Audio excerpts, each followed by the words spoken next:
종수야, 그리고 미연아. 너희가 서명한 그 서류는 땅 투자, 약정서가 아니라 이 집을 포함한 내 모든 재산에 대한 너희의 권리를 포기하겠다는 각서란다. 너희가 나를 요양원으로 보내려 했던 것처럼 나도 이제 내 인생을 지키기 위해 이 집을 정리했다. 이미 집주인은 바뀌었으니 너희도 오늘 중으로 짐을 빼거라. 창밖으로 노란 은행잎이 흩날리는 오후였어요. 영자는 베란다 틀에 앉아 정성스럽게 닦아놓은 장독대를 바라보았죠. 햇살을 받아 반짝이는 장독들은 영자에게 단순한 그릇이 아니었어요. 저 안에는 영자가 평생 시장통에서 흘린 땀방울과 눈물, 그리고 고단했던 세월이 켜켜이 쌓여 있었거든요.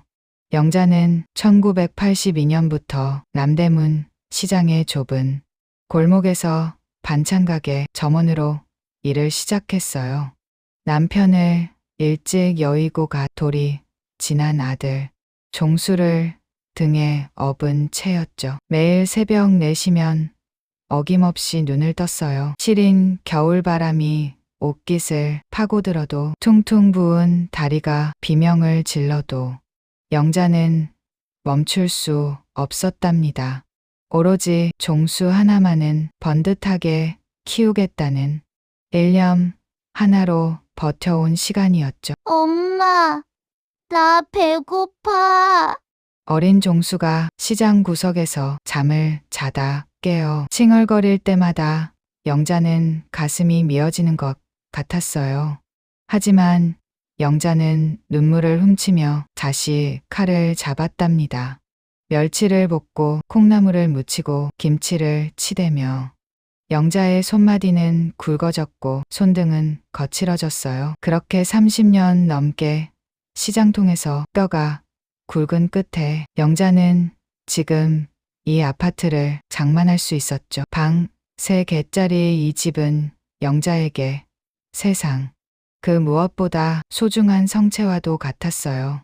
이제 68이 된 영자는 더 이상 시장에 나가지 않았어요. 작지만 꼬박꼬박 나오는 연금과 그동안 모아둔 쌈짓돈으로 조용히 노후를 즐기고 있었죠. 아침이면 영숙과 통화를 하고 오후면 정성껏 가꾼 화초들에 물을 주며 보내는 일상은 영자에게 꿈만 같은 평화였답니다. 하지만 그 평화는 너무나 허무하게 깨지고 말았어요. 어느 일요일 저녁이었죠. 예고도 없이 현관문 비밀번호를 누르는 소리가 들렸어요. 영자는 깜짝 놀라 현관으로 나갔죠. 그곳에는 커다란 이삿짐 가방을 몇 개나 든 종수와 입술을 꽉 깨문 며느리 미연이 서 있었어요. 종수의 얼굴은 흙빛이었고 미연은 영자의 시선을 피하며 거실로 성큼성큼 들어왔답니다. 엄마, 저 사업이 좀 힘들게 됐어요. 당분간만 여기서 지내면 안 될까요? 종수의 목소리는 가늘게 떨리고 있었어요. 영자는 가슴이 덜컥 내려앉았죠. 사업이 잘 된다고 큰 소리치던 아들의 몰골이 말이 아니었거든요. 영자는 차마 안 된다는 말을 할 수 없었어요. 아니, 자식이 길바닥에 나앉게 생겼다는데 어느 부모가 문을 닫아걸 수 있겠어요. 일단 들어와라. 밥은 먹었니? 영자는 애써 담담한 척 물었지만 손끝은 떨리고 있었죠. 미연은 대답도 없이 안방 옆 작은 방으로 짐을 밀어 넣었어요. 고맙다는 말 한마디, 미안하다는 기색조차 보이지 않는 며느리의 태도에 영자는 묘한 위기감을 느꼈답니다. 그것이 비극의 서막이라는 걸 그때는 미처 다 알지 못했죠. 다음 날 아침부터 영자의 평온했던 일상은 가시밭길로 변하기 시작했어요. 영자는 아들 부부를 위해 정성껏 아침상을 차렸답니다. 고슬고슬하게 지은 쌀밥에 아들이 좋아하는 소고기 묵국, 그리고 직접 담근 아삭한 오이소박이까지 올렸죠. 하지만 식탁에 앉은 미연의 표정은 싸늘하기만 했어요. 어머니, 아침부터 이런 짠 음식은 좀. 저희는 보통 샐러드나 샌드위치 먹거든요. 미연은 숟가락을 들 생각도 하지 않은 채 젓가락으로 오이소박이를 툭툭 건드렸어요. 영자는 당황해서 미연의 눈치를 보았죠. 아, 그랬니? 내가 미리 물어볼 걸 그랬구나. 내일부턴 내가 빵이라도 사다 놓으마. 아니요, 어머니? 그냥 제가 알아서 할게요. 주방도 좀 좁고 복잡해서 제가 정리 좀 해도 되죠? 미연의 말은 정중한 부탁이라기보다 통보에 가까웠어요. 영자는 가슴 한 구석이 서늘해지는 것을 느꼈죠. 평생 내가 지켜온 내 주방인데 이제는 허락을 받아야 하는 처지가 된 것 같아 서글픔이 밀려왔답니다. 종수는 그 옆에서 묵묵히 밥만 먹을 뿐 아내의 무례함을 꾸짖지도 어머니를 위로하지도 않았어요. 종수는 식사를 마치자마자 다시 방으로 들어가 문을 닫아 걸었죠. 거실에는 미연과 영자만이 남았어요. 미연은 거실 구석구석을 훑어보며 마치 자기 집이라도 되는 양 가구 배치를 새로 해야겠다는 둥 혼잣말을 중얼거렸어요. 영자는 거실 소파 끝에 겨우 걸터앉아 그 광경을 지켜보았죠. 내 집인데도 마치 남의 집에 얹혀 사는 사람처럼 몸이 움츠러들었답니다. 며칠이 지나자 미연의 태도는 더욱 노골적으로 변했어요. 영자가 아끼던 화분들이 거추장스럽다며 베란다 구석으로 밀어버렸고 영자가 평생 모아온 그릇들도 유행이 지났다며 찬장 깊숙이 처박아 두었죠. 영자는 속이 상해 밤잠을 설쳤지만 사업 실패로 상심했을 아들을 생각해 꾹 참았어요. 그래, 자식들이 오죽 힘들면 저럴까. 내가 좀 참으면 되지. 영자는 스스로를 달래며 매일같이 집안일을 도맡았어요. 빨래를 하고 청소기를 돌리고 아들 부부가 먹고 남은 설거지까지 모두 영자의 몫이 되었죠. 미연은 마치 호텔에 온 손님처럼 방에서 나오지 않거나 나가서 밤늦게 들어오기 일쑤였어요. 영자의 허리는 다시 예전 시장통에서 일할 때처럼 굽어갔고 무릎은 쑤셔왔답니다. 어느 날 오후 영자는 명숙의 전화를 받았어요. 평소 같으면 신나게 수다를 떨었겠지만 지금은 목소리조차 크게 낼 수 없었죠. 영자야, 너 왜 이렇게 목소리에 기운이 없어? 아들네 왔다고 하더니 고생하는 거 아니야? 명숙의 걱정 어린 물음에 영자는 결국 참았던 눈물을 왈칵 쏟을 뻔했어요. 하지만 영자는 입술을 깨물며 대답했죠. 아니야, 명수가. 오랜만에 집안에 사람 온기가 느껴지니까 좋네. 나중에 내가 전화할게. 영자는 서둘러 전화를 끊고 화장실로 들어가 세수를 했어요. 거울 속에 비친 자신의 모습이 너무나 초라해 보였거든요. 눈가에는 주름이 깊게 파였고 머리카락은 희끗희끗했어요. 평생을 바쳐 아들을 키워냈는데 그 결과가 고작 내 집에서 눈치를 보며 숨죽여 지내는 것이라니. 하지만 영자는 몰랐어요. 미연과 종수가 이 집에 들어온 진짜 목적은 따로 있었다는 것을요. 미연은 가끔 거실 벽면을 손으로 쓸어보며 묘한 미소를 지었답니다.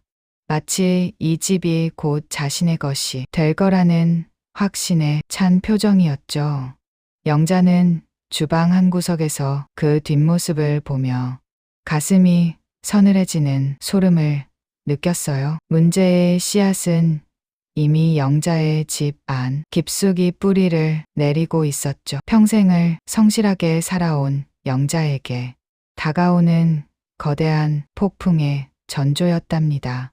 영자는 밤마다 기도를 했어요. 제발 이 소란이 빨리 지나가고 다시 예전의 평화로운 일상으로 돌아갈 수 있게 해달라고요. 하지만 영자의 간절한 바람과는 달리 아들 부부의 그림자는 점점 더 영자를 옥죄어 오고 있었죠. 집안 공기는 점점 무겁게 가라앉았어요. 예전에는 향긋한 커피 향과 풀냄새가 가득했던 거실에는 이제 미연의 독한 향수 냄새와 종수의 담배 냄새만이 감돌았죠. 영자는 자신의 성체가 조금씩 무너져 내리는 것을 지켜보며 마음속 깊은 곳에서 조용히 무언가를 결심하고 있었답니다. 하지만 아직은 그 결심이 무엇인지 영자 자신조차 정확히 알지 못했어요. 다만 더 이상은 이렇게 당하고만 살 수는 없다는 본능적인 감각만이 영자의 가슴속에서 작게 요동치고 있었답니다. 영자의 성체였던 집은 이제 더 이상 영자의 것이 아니었어요. 아침마다 코끝을 간지럽히던 구수한 된장찌개 냄새 대신 미연이 즐겨 마시는 쌉싸름한 커피 향이 온 집안을 점령했죠. 영자는 주방 한 구석에서 이연이 남긴 빵 부스러기를 묵묵히 닦아내며 하루를 시작하곤 했답니다. 어느덧 종수 부부가 들어온 지도 한 달이 훌쩍 넘었어요.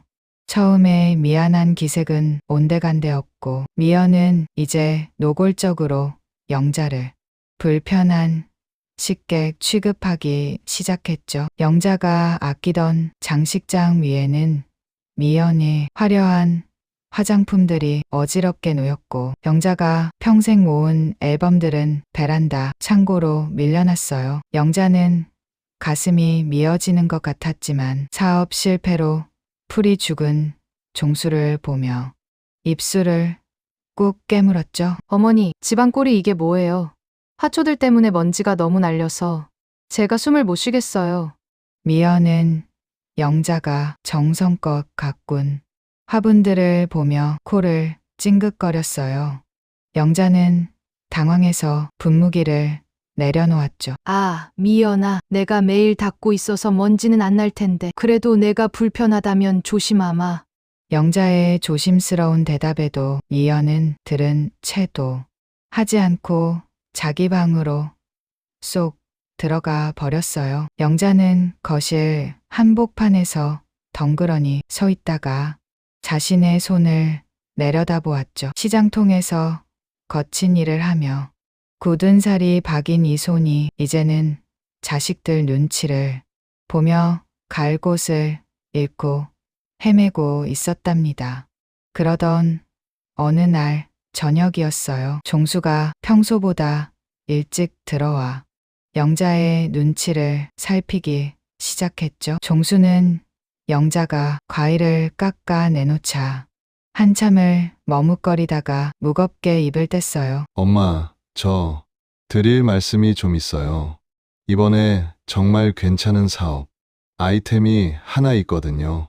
종수의 목소리는 평소보다 부드러웠지만 영자의 가슴은 불안하게 요동쳤죠. 영자는 사과를 깎던 손을 멈추고 아들의 얼굴을 바라보았어요. 종수의 눈에는 탐욕 섞인 간절함이 서려 있었답니다. 근데 자금이 좀 부족해서요. 어머니 이 집 명의만 잠깐 빌려주시면 안 될까요? 담보 대출 조금만 받으면 금방 갚을 수 있어요. 영자는 심장이 덜컥 내려앉는 기분이었어요. 이 집은 영자가 평생 흘린 피와 땀의 결정체였거든요. 1982년부터 시작된 그 고단한 세월이 이 벽지 한 장, 장판 한 조각에 다 스며 있었죠. 영자는 떨리는 목소리로 대답했어요. 종수야, 그건 안 된다. 이 집은 내 마지막 보루야. 너희를 여기서 살게는 해줄 수 있어도 집을 담보로 잡는 건 무서워서 못하겠구나. 영자의 단호한 거절에 종수의 얼굴은 순식간에 굳어졌어요. 옆에서 지켜보던 미연이 기다렸다는 듯 날카로운 목소리를 냈죠. 어머니, 너무하시네요. 종수 씨가 남인가요? 아들이 재기하겠다는데 엄마가 돼서 그것도 못 도와주세요? 어차피 나중에 다 종수 씨한테 물려주실 집이잖아요. 미연의 말은 화살이 되어 영자의 가슴에 꽂혔어요. 영자는 너무나 기가 막혀 아무 말도 나오지 않았죠. 물려주더라도 자신의 의지로 물려주는 것과 지금 당장 내놓으라고 협박당하는 것은 천지 차이였으니까요. 종수는 한술 더 떠서 거실 탁자를 쾅 소리 나게 내리쳤답니다. 엄마 진짜 실망이에요. 아들이 길거리에 나 앉아야 정신 차리실 거예요? 종수는 씩씩거리며 방으로 들어가 문을 세차게 닫아버렸어요. 미연도 영자를 위아래로 훑어보며 비웃음을 날리고는 남편을 따라 들어갔죠. 영자는 캄캄한 거실에 홀로 남겨졌어요. 창밖으로 불어오는 밤바람이 영자의 시린 가슴을 더 아프게 파고들었답니다. 그날 이후 집안의 공기는 차갑게 얼어붙었어요. 미연은 대놓고 영자에게 식사 준비를 시키면서도 막상 상을 차려내면 입맛이 없다며 숟가락을 놓아버렸죠. 영자가 빨래를 해놓으면 세제 냄새가 독하다며 다시 빨라고 소리를 질렀어요. 영자는 투명 인간이 된 기분이었답니다. 아들 종수는 이 모든 상황을 방관하며 오히려 영자에게 무언의 압박을 가하고 있었죠. 영자는 화장실에 들어가 소리 죽여 울었어요. 내 집인데 내가 평생을 바쳐 일군 내 보금자리인데 왜 이렇게 죄인처럼 지내야 하는지 도무지 이해할 수 없었죠. 거울 속의 영자는 어느새 두쩍 늙어버린 모습이었어요. 하지만 영자의 눈빛 속에는 슬픔만 있는 게 아니었답니다. 시장통에서 산전수전 다 겪으며 살아남은 강인한 영자의 본능이 조금씩 깨어나고 있었거든요. 미연은 거실에서 전화를 하며 깔깔거리고 웃었죠. 응, 곧 해결될 거야.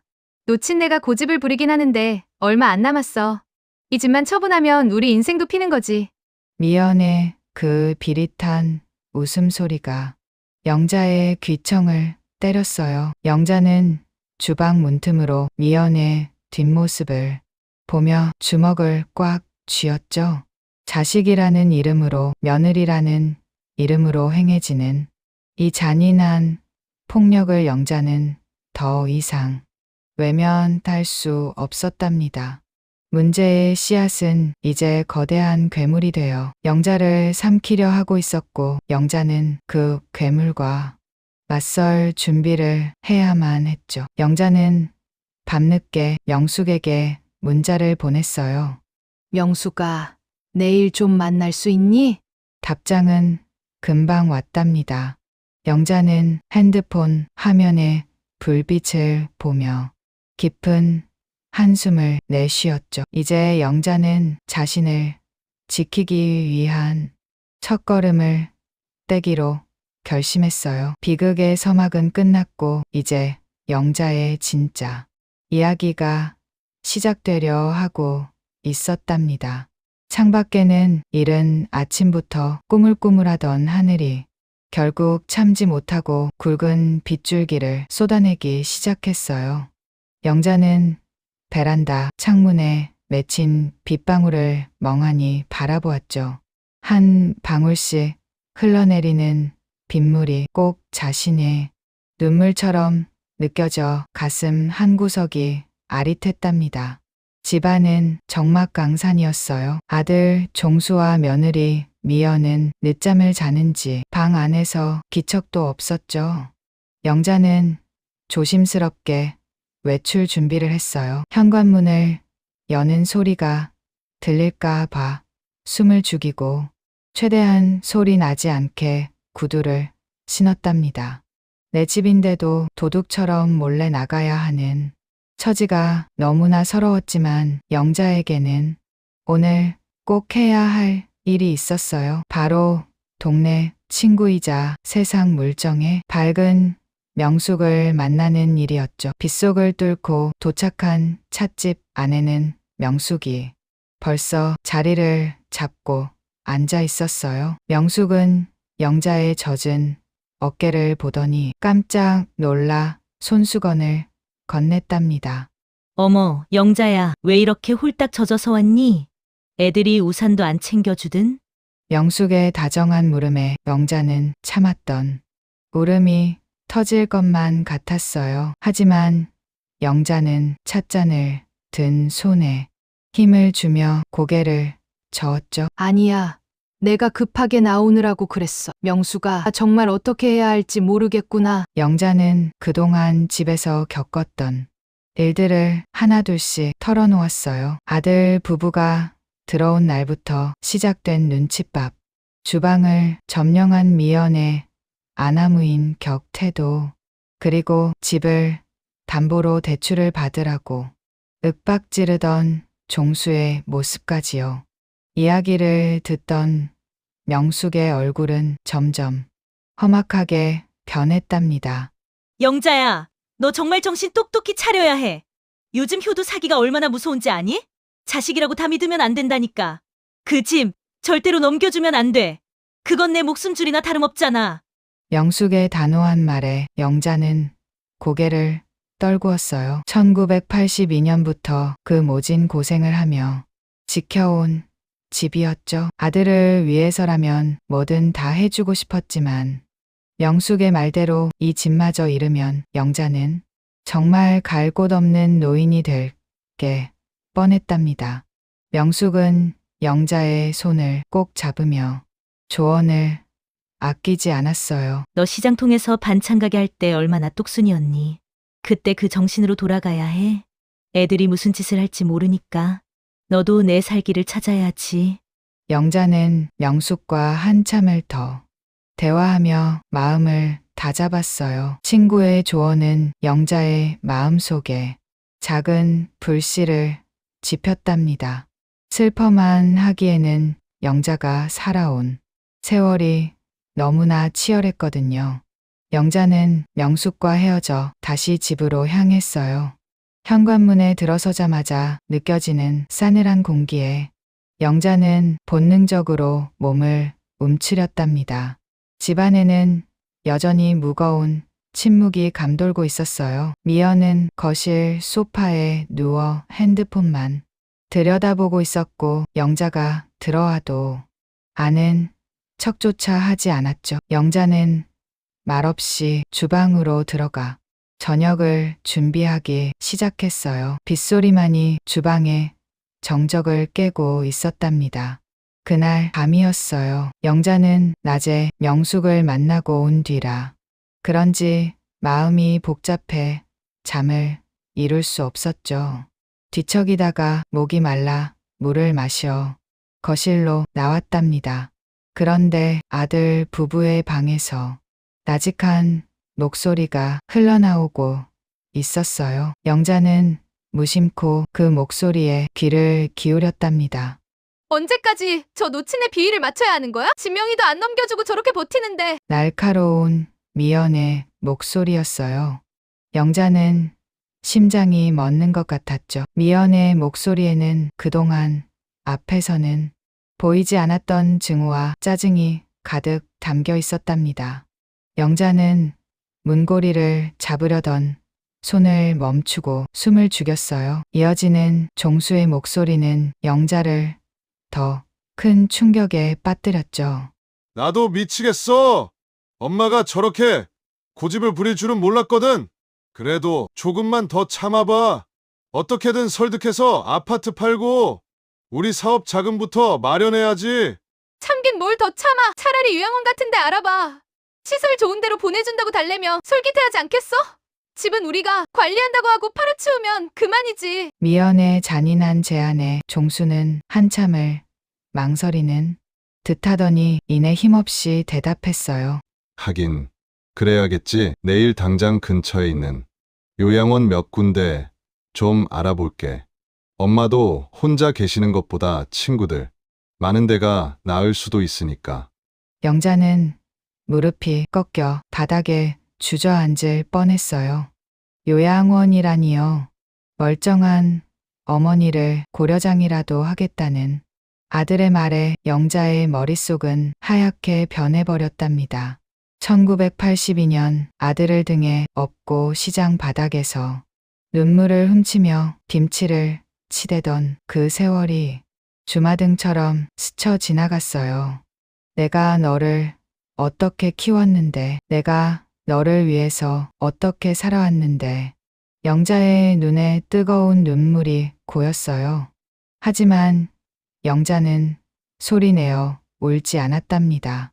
입술을 피가 나도록 깨물며 그 비참함을 견뎌냈죠. 배신감은 이내 차가운 분노로 변하기 시작했어요. 자식이라는 이름 뒤에 숨은 탐욕과 며느리라는 가면 뒤에 숨겨진 악의를 영자는 이제야 똑똑히 마주하게 된 것이었죠. 영자는 주방으로 돌아가 찬물 한 잔을 들이켰어요. 심장이 터질 것처럼 뛰었지만 정신은 오히려 맑아졌답니다. 시장통에서 수만 번도 넘게 겪었던 인생의 쓴맛이었죠. 누군가에게 당하고만 살기에는 영자의 손등에 새겨진 굳은 살이 너무나 깊었답니다. 그래, 너희가 나를 요양원으로 보내겠다고? 내 집을 팔아서 너희들 주머니를 채우겠다고? 영자는 주먹을 꽉 쥐었어요. 어둠 속에서 영자의 눈빛이 예전 시장통, 반찬가게 여주인 시절처럼 날카롭게 빛났답니다. 영자는 결코 순순히 물러나지 않겠다고 다짐했죠. 내 인생의 마지막 성체를 무너뜨리려는 자들이 누구든 설령 그게 내 배 아파 낳은 자식이라 할지라도 영자는 자신을 지키기로 마음먹었답니다. 다음 날 아침 영자는 평소보다 일찍 일어나 정성껏 화초들에 물을 주었어요. 거실로 나온 미연과 종수를 향해 영자는 인자한 미소를 지어 보였답니다. 그 미소 뒤에 어떤 칼날이 숨겨져 있는지 아들 부부는 꿈에도 알지 못했죠. 잘 잤니? 오늘 아침은 내가 맛있는 전을 좀 부쳐보마. 영자의 부드러운 목소리에 미연은 의아한 표정을 지었지만 이내 비웃음을 띠며 방으로 들어갔어요. 종수는 죄책감 때문인지 영자의 시선을 피하며 고개를 끄덕였죠. 영자는 주방에서 지글지글 전을 부치며 속으로 나직이 읊조렸답니다. 너희가 파놓은 함정에 누가 빠지게 될지 이제부터 똑똑히 지켜보거라. 비는 그쳤지만 영자의 마음속에는 더 큰 폭풍우가 몰아치고 있었어요. 그것은 파괴를 위한 폭풍이 아니라 자신의 삶을 다시 세우기 위한 결단의 폭풍이었답니다. 영자는 이제 슬픔에 눈물을 닦고 치밀하고도 완벽한 반격의 드라마를 준비하기 시작했죠. 영자의 차가운 전쟁이 본격적으로 시작되려 하고 있었답니다. 다음 날 아침 영자의 집 주방에는 평소보다 훨씬 더 고소하고 맛있는 냄새가 진동했답니다. 지글지글 소리를 내며 익어가는 조기구이와 정성껏 끓여낸 소갈비찜이 식탁을 가득 채웠죠. 영자는 아무 일도 없었다는 듯 정갈하게 빗어 넘긴 머리에 앞치마를 두르고 아들 부부를 기다렸어요. 잠시 후 부스스한 모습으로 방에서 나온 종수와 미연은 화려한 식탁을 보고 깜짝 놀랐답니다. 특히 어젯밤 요양원 계획을 세웠던 종수는 영자의 인자한 미소를 보자 가슴 한 구석이 찔리는지 연신 헛기침을 해댔죠. 하지만 미연은 그저 공짜 진수성찬에 신이 난 듯 숟가락부터 들었답니다. 어머, 어머니! 오늘 무슨 날이에요? 웬 갈비찜이에요? 미연의 물음에 영자는 그릇에 국을 담으며 나직하게 대답했어요. 아니, 그냥 어젯밤에 비가 오니까 옛날 생각이 나더구나. 1982년에 너희 아빠 없이 종수랑 둘이서 고생할 때 시장통에서 처음으로 고기 얻어먹었던 날이 떠올라서 말이다. 우리 아들 기 좀 살려주고 싶어서 준비했어. 영자의 목소리는 한없이 다정했지만 그 눈빛은 예리하게 아들 부부의 반응을 살피고 있었답니다. 식사가 무르익을 무렵 영자는 아주 조심스럽고 비밀스러운 말투로 본론을 꺼냈어요. 사실은 말이다. 어제 명숙이를 만났는데 아주 귀한 정보를 하나 들었어. 명숙이네 친척이 그쪽 땅을 관리하는데 조만간 나라에서 크게 개발할 곳이 있다더구나. 지금 사두면 10배, 20배는 거뜬히 오른다는데 나도 그동안 모아둔 쌈짓돈을 좀 보태볼까 싶어. 영자의 말이 떨어지기 무섭게 종수와 미연의 눈이 번쩍 뜨였어요. 특히 사업 자금에 목이 말라 있던 종수는 먹던 갈비뼈를 내려놓고 영자에게 바짝 다가앉았답니다. 엄마, 그게 정말이에요? 명숙 아줌마가 확실하대요? 거기가 정확히 어디인데요? 종수의 목소리는 탐욕으로 가득 차 가늘게 떨리고 있었죠. 영자는 짐짓 곤란한 표정을 지으며 말을 아꼈어요. 명숙이가 절대로 남한테 말하지 말라고 신신당부를 하더구나. 아파트 판 돈이랑 내 연금까지 다 쏟아부으면 우리 종수 사업 자금은 물론이고 너희 평생 먹고 살 돈은 충분히 나올 텐데 내가 이 나이에 무슨 욕심이 있겠니? 다 너희 잘 되라고 하는 거지. 영자의 덫은 아주 치명적이었답니다. 아파트 판 돈이라는 말에 이연의 입가에는 감출 수 없는 미소가 번졌어요. 자기들이 강제로 뺏으려 했던 아파트를 시어머니가 스스로 팔아서 투자하겠다고 하니 이보다 더 좋은 기회가 어디 있겠어요. 미연은 종수의 옆구리를 쿡 찌르며 영자에게 아양을 떨기 시작했답니다. 어머니, 역시 우리 어머니밖에 없으시네요. 저희가 안 그래도 어머니 노후 걱정 많이 했거든요. 큰돈 벌어서 더 좋은 집으로 모시면 얼마나 좋겠어요. 영자는 속으로 차가운 비웃음을 삼켰어요. 노후 걱정이라는 말이 어찌나 가증스럽게 들리는지 시장통에서 배추를 썰던 손에 힘이 들어갔답니다. 하지만 영자는 여전히 인자한 어머니의 연기를 멈추지 않았죠. 그래. 그래서 내가 명숙이랑 상의해서 서류를 좀 준비했단다. 워낙 큰 돈이 오가는 일이라 우리 가족끼리도 확실히 해둬야 나중에 탈이 없다더구나. 서로 믿고 투자한다는 일종의 가족, 계약서 같은 건데 너희가 여기 서명하면 내가 내일 당장 아파트를 내놓으마. 영자는 미리 명숙의 도움으로 준비해둔 서류 뭉치를 식탁 위에 올려놓았어요. 겉장에는 가족 공동 투자 및 자산 관리 약정서라는 그럴듯한 제목이 붙어 있었죠. 하지만 그 안에 세부 조항들은 시장에서 수십 년간 계약서를 봐온 영자의 치밀함이 담긴 재산 포기 및 증여 각서였답니다. 종수야, 미연아, 이 서류는 말이다. 나중에 땅값이 올랐을 때 너희 지분을 확실히 보장해준다는 내용이야. 그리고 그 전까지는 너희가 나를 요양원이든 어디든 강제로 보내지 않고 이 집에 대한 모든 권리를 내 의사에 맡긴다는 확인도 들어있단다. 너희가 서명만 하면 나는 바로 집 처분해서 그 땅 살 거다. 영자의 말에 종수는 잠시 망설이는 듯 했어요. 하지만 미연은 서류의 제목과 영자의 다정한 눈빛만 보고는 이미 이의성을 잃은 상태였죠. 미연은 종수의 손에 펜을 쥐어주며 재촉했답니다. 종수 씨, 뭘 망설여요? 어머니가 우리 위해서 이렇게까지 하시는데 얼른 사인하고 아파트 팔아서 대박 터뜨려야죠. 결국 종수와 미연은 한 장씩 정성스럽게 서명과 지장을 찍었답니다. 서류가 완성되는 순간 영자는 그 종이 뭉치를 가슴에 꼭 품었어요.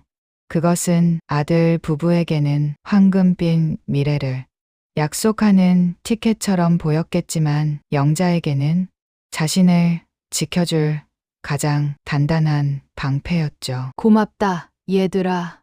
너희가 이렇게 믿어주니 내 마음이 아주 놓이는구나.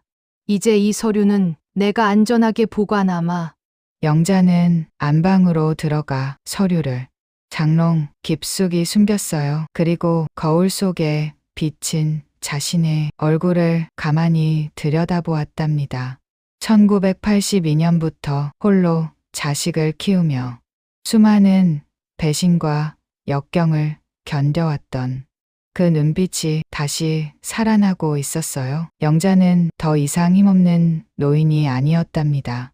그날 밤 아들 부부는 거실에서 벌써 부자가 된 양 큰 소리로 웃으며 여행 계획을 짜고 있었죠. 미연은 비싼 가방 목록을 읊어댔고 종수는 외제차 카탈로그를 검색하며 들떠 있었답니다.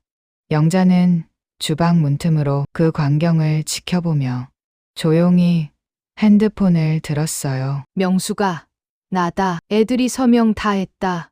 이제 내가 말한 그 안전한 곳으로 옮길 준비를 해야겠어. 영자의 목소리는 낮고 단단했어요. 비록 내 자식을 상대로 이런 연극을 해야 한다는 사실이 가슴 아팠지만 먼저 칼을 뽑아든 것은 자식들이었으니까요. 영자는 이제 마지막 장을 준비하기 시작했답니다. 아들 부부가 꿈꾸는 황금빛 미래가 사실은 텅 빈 껍데기뿐인 환상이라는 것을 보여줄 시간이었죠. 거실의 웃음소리가 커질수록 영자의 마음은 더욱 차갑게 가라앉았어요. 그것은 배신에 대한 분노를 넘어선 비로소 얻게 된 진정한 독립의 무게였답니다. 영자는 내일 아침이 오면 이 집을 떠나 자신의 진짜 인생을 찾아갈 준비를 마쳤어요. 영자의 위대한 탈출과 마지막 반전의 무대가 완벽하게 세워지고 있었답니다. 새벽 공기가 차갑게 내려앉은 이른 아침이었어요. 영자는 평소보다 훨씬 일찍 눈을 떴답니다. 어둠이 채 가시지 않은 방 안에서 영자는 정갈하게 이부자리를 개어놓았죠. 1982년부터 이 집으로 오기까지 영자의 손때가 묻지 않은 곳이 없는 소중한 방이었지만 이제는 미련 없이 떠날 준비가 되어 있었어요. 영자는 작은 가방 하나에 꼭 필요한 짐들만 챙겨 넣었답니다. 화려한 옷가지도 비싼 폐물도 필요 없었어요. 그저 시장통에서 일하며 썼던 낡은 장부 한 권과 종수가 아주 어릴 때 찍었던 빛바랜 사진 한 장이면 충분했죠. 영자는 거실로 나와 어젯밤 아들 부부가 술판을 버리고 남긴 지저분한 흔적들을 가만히 내려다보았어요. 배신감으로 가슴이 무너지던 밤은 지나갔고 이제 영자의 마음은 호수처럼 고요했답니다. 영자는 식탁 위에 정성스럽게 쓴 편지 한 통과 서류 봉투를 놓았어요. 어제 아들 부부가 탐욕스럽게 도장을 찍었던 그 서류의 사본이었죠. 영자는 마지막으로 베란다에 나가 화초들에게 작별 인사를 건넸답니다. 얘들아, 이제 너희도 새 주인을 찾아가렴. 나는 이제 진짜 내 길을 가련다. 영자는 현관문을 조용히 닫고 밖으로 나왔어요. 아파트 단지 입구에는 명숙이 미리 준비한 차가 대기하고 있었답니다. 명숙은 영자의 가방을 받아들며 환하게 웃어 보였죠. 영자야, 정말 고생 많았다. 이제 다 잊고 우리 재미나게 살아보자. 명숙의 다정한 목소리에 영자는 비로소 참아왔던 숨을 크게 내뱉었답니다. 차가 아파트 단지를 벗어나는 동안 영자는 한 번도 뒤를 돌아보지 않았어요. 몇 시간 뒤 해가 중천에 떴을 때쯤 종수와 미연은 부스스한 모습으로 방에서 나왔답니다. 어젯밤 부자가 될 꿈을 꾸느라 늦게까지 파티를 벌인 탓에 머리가 지끈거렸죠. 하지만 주방으로 나온 두 사람은 평소와 다른 적막함에 고개를 갸웃거렸어요. 어머니, 아침 안 하셨어요? 배고파 죽겠는데. 종수가 소리를 질렀지만 아무런 대답도 없었답니다. 미연은 식탁 위에 놓인 편지와 서류, 봉투를 발견하고는 급히 열어보았어요. 그곳에는 영자의 단호한 필체가 담긴 편지가 들어있었죠. 종수야, 그리고 미연아. 너희가 서명한 그 서류는 땅 투자, 약정서가 아니라 이 집을 포함한 내 모든 재산에 대한 너희의 권리를 포기하겠다는 각서란다. 너희가 나를 요양원으로 보내려 했던 것처럼 나도 이제 내 인생을 지키기 위해 이 집을 정리했다. 이미 집주인은 바뀌었으니 너희도 오늘 중으로 짐을 빼거라. 서류를 읽어 내려가던 종수의 얼굴은 순식간에 흙빛으로 변했답니다. 미연은 믿을 수 없다는 듯 비명을 지르며 서류를 낚아챘죠. 이게 뭐야? 사기 아니야? 어떻게 놓친 내가 이럴 수 있어? 종수 씨, 이거 무효로 말해봐요. 미연은 발을 동동 구르며 소리를 질렀지만 서류 아래에는 법률 자문을 마쳤다는 공증, 인감까지 선명하게 찍혀 있었답니다. 시장통에서 산전수전 다 겪으며 살아온 영자가 얼마나 치밀하게 준비했는지 알 수 있는 대목이었죠. 종수는 힘없이 식탁 의자에 했어요. 엄마가 다 알고 있었어. 우리가 요양원 보내려던 거 다 듣고 있었던 거야. 종수의 목소리는 후회와 자괴감으로 가득 차 있었지만 이미 엎질러진 물이었답니다. 1982년부터 오로지 아들 하나만 보고 살아온 어머니의 사랑을 탐욕으로 맞바꾼 대가였죠. 아들 부부는 당장 갈 곳 없는 신세가 되어 서로를 탓하며 싸우기 시작했답니다. 하지만 영자는 더 이상 그들의 소란을 들을 필요가 없었어요. 그 시각 영자는 명숙과 함께 남해의 작은 시골 마을에 도착했답니다. 푸른 바다가 한눈에 내려다 보이는 야트막한 언덕 위의 작은 집이었어요. 마당에는 영자가 좋아하는 수국이 흐드러지게 피어 있었고 작지만 정갈한 텃밭도 마련되어 있었죠. 어머, 영자야, 저기 바다 좀 봐. 세상에, 정말 그림 같다. 명숙의 감탄사에 영자는 환하게 웃으며 대문을 열었답니다. 집 안은 햇살이 가득 들어와 포근한 온기가 느껴졌어요. 영자는 창가에 앉아 시원한 바닷바람을 맞으며 차를 한 잔 마셨죠. 평생을 남을 위해, 자식을 위해 끓여냈던 차가 아니라 오로지 자신만을 위해 준비한 첫 번째 차였답니다. 영자의 손등에는 여전히 거친 굳은 살이 박여 있었지만 그 손은 더 이상 떨리지 않았어요. 영자는 자신의 손을 가만히 어루만지며 속으로 나직이 되뇌었답니다. 영자야, 정말 수고했다. 이제야 진짜 내 인생의 주인으로 사는구나. 영자는 마당으로 나가 텃밭의 흙을 만졌답니다.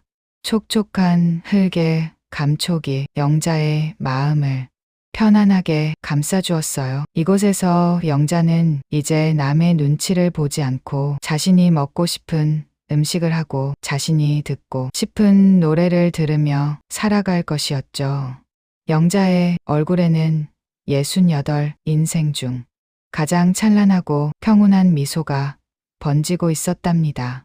저녁이 되자 바다는 붉은 노을로 물들기 시작했어요.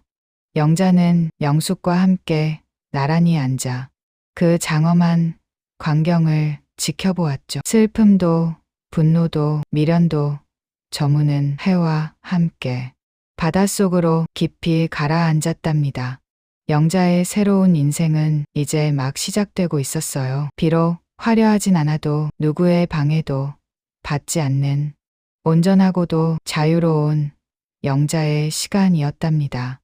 영자는 조용히 눈을 감고 파도 소리에 귀를 기울였어요. 그것은 영자가 평생 동안 그토록 갈구했던 진정한 독립의 소리였답니다. 영자의 찬란한 홀로서기는 완벽한 승리로 끝을 맺었답니다.